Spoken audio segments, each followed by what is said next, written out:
Aloha from the land of 1,000 rainbows. We're stepping over the rainbow today with Laney Carrigan.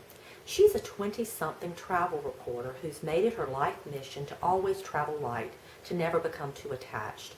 As a baby, she was found wrapped in a Hawaiian-style quilt, abandoned, but later adopted by a military couple. She's always felt like an outsider looking in, and she's oh so tired of being somebody's mistake. In Laney, we see the hurt of a child abandoned and forgotten by the one person who was supposed to love her the most. Laney's made a career of chasing rainbows, and more than anything, she longs to find a forever home, a family, a place to belong. But first life lesson she ever learned, courtesy of the mother who abandoned her, was to never depend on anyone besides yourself.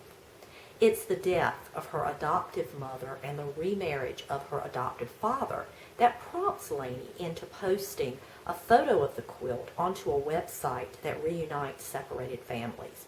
Almost immediately, the quilt photo gets a hit from a family on the Big Island of Hawaii, and in a leap of faith, Laney travels there to meet her new Hawaiian family.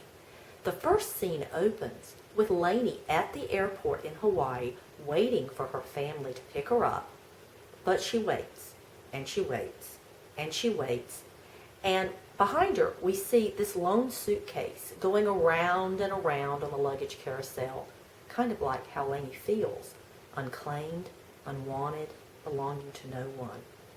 And then finally, Kai Barnes arrives at the airport, sent to retrieve Laney on behalf of her new Hawaiian family.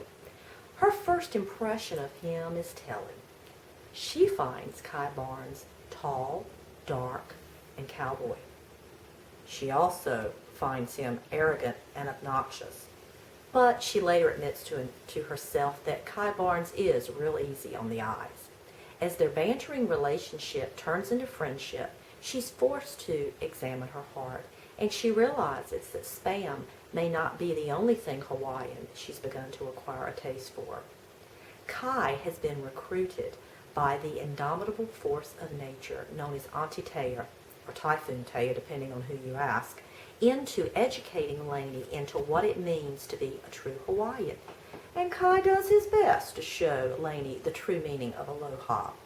Lessons involve whale watching, horseback rides, climbing waterfalls, and a sunrise chopper ride over Kilauea, which Kai promises will be the most spectacular ride of her life. And Laney responds with, "Oh, you've taken me on a ride, all right." Like a lot of us, Kai and Laney are both on a journey. The Hawaiians call this a huakai.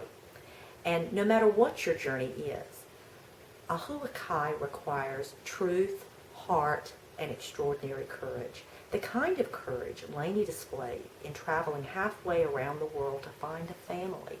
The kind of courage required of those who seek God, and the kind of courage required of those who are seeking someone to love. Laney came to Hawaii looking for a family, but she didn't realize that she might also have come looking for something more. Amidst the breathtaking allure of the Big Island, question is, will she find more than she ever dreamed possible? And that's Over the Rainbow with Laney Carrigan. Mahalo. Thank you.